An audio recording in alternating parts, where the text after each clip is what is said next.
গাধাকে সৃষ্টি করার পর তাকে বলা হলো সকাল থেকে সন্ধ্যা পর্যন্ত তাকে ক্লান্তিহীন পরিশ্রম করতে হবে। সারা জীবন তাকে পিঠে ভারী বোঝা টানতে হবে। খেতে পারবে শুধু ঘাস।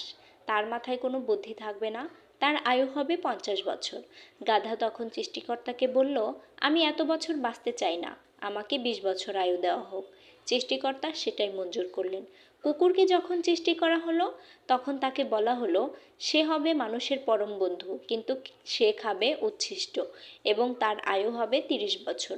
কুকুর সৃষ্টিকর্তাকে বলল, আমি এত বছর বাঁচতে চাই না, আমাকে 15 বছর আয়ু দেওয়া হোক। সেটাই মঞ্জুর করা হলো। এরপর বানরকে বলা হলো, তুমি শুধু গাছের এ ডাল থেকে ও ডালে ঝুল খাবে এবং নানা রকম ফন্দি ফিকির করে মানুষকে আনন্দ দেবে। তোমার আয়ু হবে 20 বছর।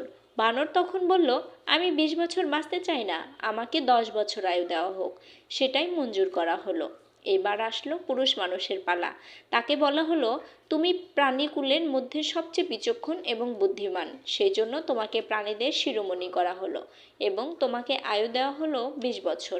তখন পুরুষ করজোড়ে সৃষ্টিকর্তাকে বলল, 20 বছর আয়ু অত্যন্ত কম।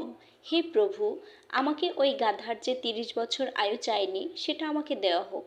ওই যে কুকুর 15 বছর ফিরিয়ে দিয়েছে সেটাও আমাকে দেওয়া হোক। আর যে বানর 10 বছর নেয়নি সেটাও আমাকে দেওয়া হোক। 20 বছর অত্যন্ত কম, আমি দীর্ঘদিন বাঁচতে চাই। সৃষ্টিকর্তা সেটাও মঞ্জুর করলেন। সেই থেকে ছেলেরা পুরুষ মানুষ হিসেবে বাঁচে 20 বছর, তারপরের 30 বছর সংসারের বোঝা পিঠে করে বয়ে বেড়ায় গাধার মতো।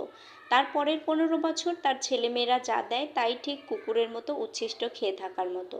তারপরে বৃদ্ধ বয়সে নাতি নাতনিদের